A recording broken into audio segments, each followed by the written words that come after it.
కడప మహానాడు రెండో రోజుకు చేరుకుంది. ఇప్పటికే ఎన్టీఆర్ జయంతి అంగరంగ వైభవంగా జరిగింది. మనతో పాటు పులివెందుల టీడీపీ ఇన్ఛార్జ్ బీటెకర్ అందుబాటులో ఉన్నారు. ఆయన అడిగి తెలుసుకునే ప్రయత్నం చేద్దాం. సార్ చెప్పండి, అసలు పులివెందుల అంటే కడప అంటే జగన్ గారి అడ్డా అనే ఒక నినాదాన్ని పోగొట్టడానికి మహానాడు పెట్టారనుకోవచ్చా? ఇంకా మీరు జగన్ అడ్డా ఆ నినాదం పోగొట్టడం అంటే మాకు చాలా హాస్యాస్పదంగా ఉంది. ఇదంతా 2024 ఎలక్షన్ కన్నా ముందు మీరు జగన్ అడ్డా అంటే మేము కూడా ఒప్పుకుంటాం. ఇప్పుడేంది జగన్ అడ్డా? కడప ఉమ్మడి జిల్లాలో 10 సీట్లకు 7 సీట్లు 30,000 25,000 మెజార్టీతో గెలిచారు. కాబట్టి ఇప్పుడు జగన్ అడ్డా లేదు, ఏం లేదు.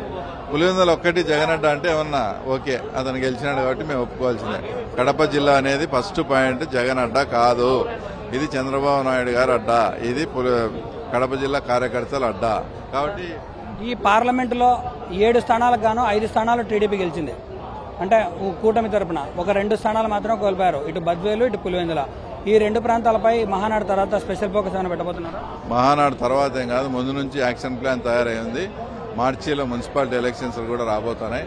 ఆ మున్సిపాలిటీ ఎలక్షన్స్ ను ఖచ్చితంగా ఏదైతే మనం ఎప్పటికైనా ఎమ్మెల్యే గెలవాలంటే ముందు మున్సిపాలిటీలు, సర్పంచులు, ఎంపీటీసీలు గెలవాలని ఒక యాక్షన్ ప్లాన్ తయారు చేసుకుని ఆ పద్ధతిలో పోతా ఉన్నాం. ఫస్ట్ మా టార్గెట్ వచ్చి పులివెందుల మున్సిపాలిటీ. స్థానిక సంస్థలంటే గుర్తొచ్చింది, ఇప్పటికే 2 కౌన్సిలర్లు వైసీపీ నుంచి టీడీపీలోకి జాయిన్ అయ్యారు. అలాగే ఈ మహానాడులో బీటెకర్ ఆధ్వర్యంలో వైసీపీకి సన్నిహితులైనటువంటి కొంతమందిని టీడీపీలో చంద్రబాబు సమక్షంలో చేర్చుతున్నారు అన్నటువంటి ప్రచారం జరుగుతుంది. దీని మీద మీరు అంతా రెడీగా ఉన్నారు.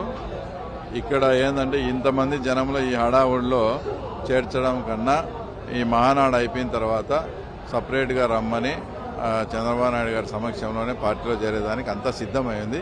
ఈ మహానాడులో కాదు, మహానాడు అయిపోయిన 2-3 రోజుల తర్వాత ఇదంతా 100% సిద్ధం. అందరిలో కూడా ఒక అభద్రతా భావం ఇప్పుడు కార్యకర్తల్లో ఉంది. నిజంగా జగన్మోహన్ రెడ్డి చేయండి మా బిల్లులు పులివెందుల మెడికల్ కాలేజీకి లాస్ట్లో 100 కోట్లు కొట్టాడు, వాళ్ళు కమిషన్ ఇచ్చారని కొట్టాడు.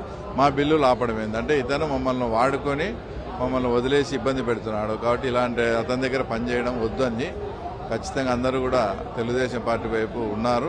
వాళ్ళలో సన్నిహితులు ఉన్నారు, వాళ్ళ బంధువులు ఉన్నారు, కరడుగట్టిన వాళ్ళ అనుచరులు ఉన్నారు. అందరము గ్రూప్ గా భారీ ప్రోగ్రాం పెట్టి చంద్రబాబు నాయుడు సమక్షంలో చేరబోతాం. ఫైనల్ క్వశ్చన్, మహానాడులో పులివెందులకు సంబంధించినటువంటి కానీ లేదంటే ప్రత్యేకంగా మీ పరిధిలో ఏదైనా ఒక తీర్మానాలు కానీ పులివెందులు కానీ చేర్చుకోబోతున్నారా? 100% మేము పులివెందుల్లో మినీ మహానాడు పెట్టి ఒక 10 తీర్మానాలు మా కాన్స్టిట్యున్సీకి చాలా అత్యంత అవసరమైనటని కూడా భావించి మేము అవన్నీ పంపించడం జరిగింది. వాటిని తప్పకుండా పరిగణలోకి తీసుకుంటారు. ఫైనాన్షియల్ మ్యాటర్స్ అయితే కొద్దిగా ఆగి చేస్తారు, నాన్ ఫైనాన్షియల్ అయితే ఇమ్మీడియట్ గా చేస్తారు. నాకు తెలిసి ఒక స్టీల్ ప్లాంట్ మీద ఒక డిక్లరేషన్, ఒక స్పష్టత అనేది కూడా ఈసారి 100% రాబోతా ఉంది. Thank you.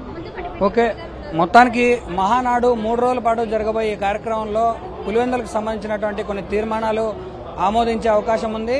అలాగే వైసీపీకి చెందినటువంటి కొంతమంది నేతలు కూడా మహానాడులో కాకుండా ఆ తర్వాత 2-3 రోజుల్లో పార్టీలో చేరికలు కూడా ఉండబోతున్నాయి. పులివెందులపై ప్రత్యేక స్పెషల్ ఫోకస్ కూడా పార్టీ పెట్టబోతోందని చెప్పి పులివెందుల టీడీపీ ఇన్ఛార్జ్ బీటెకర్ స్పష్టం చేస్తున్నారు. వీడియో జర్నలిస్ట్ వేణుగోపాల్తో సురేంద్ర, 10 టీవీ, కడప మహానాడు నుంచి.